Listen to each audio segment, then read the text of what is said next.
رئيس نادي خطر علشان اجي اذيع لمنتخب العرب. اسم كبير قوي منتخب العرب لنا كلنا، ومفيش شك ان عاوزين نبقى كلنا يعني وياه ان شاء الله. بدي اقول ان منتخب العرب الجمعه اللي فاتت امتعنا مع بايرن ميونخ، والنهارده هيمتعنا الوخره، لاني هقول لكم الفرقتين وتعرفوا منهم ان المباراه هتكون كويسه ان شاء الله. نادي الهلال هيمثله النهارده الضيف علينا الاول يورك والثعلب ومجدي محمد وطارق احمد وتنجا ووليد ومنجستو وكندوره والعوني واسامه والريح.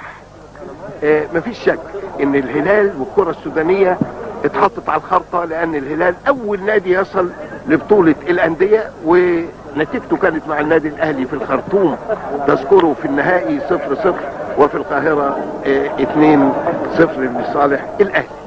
لكن قطعا الكره السودانيه من سنه 70 خدت دوره الدول، وكانت بطله الدول الافريقيه سنه 70 اللي اتلعبت في الخرطوم.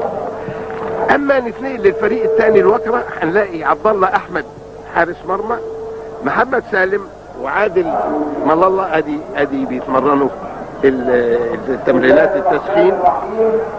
بسم الله الرحمن الرحيم.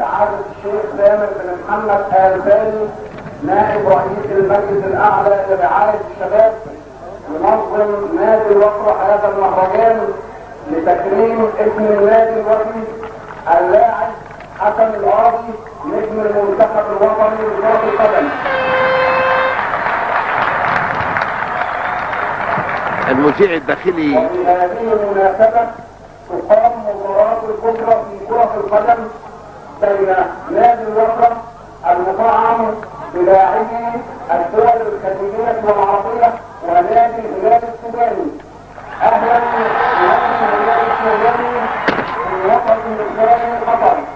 نرحب بالسادة الضيوف ونرحب بكل من شارك في إنجاح هذا المهرجان.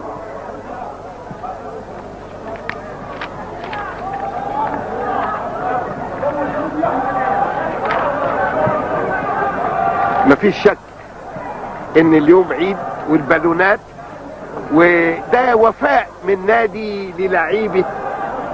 كل رياضي ادى اللعبه بتاعته وادت ناديه وادى الدوله بتاعته. الدوله ما بتنساش ولا انديته ما بتنساش. هنقول لكم بقى فريق الوكره: عبد الله احمد ومحمد سالم وعادل ملالة ومبارك عنبر، حسن عبد الله، الخطيب، لويس البرتو، قاسم بور، حسن القاضي، عبد الرزاق، فالح ال ثاني. لو بصينا نلاقي ان عادل ملالة ومبارك عنبر اسمين كبار قوي وادوا للمنتخب كتير قوي.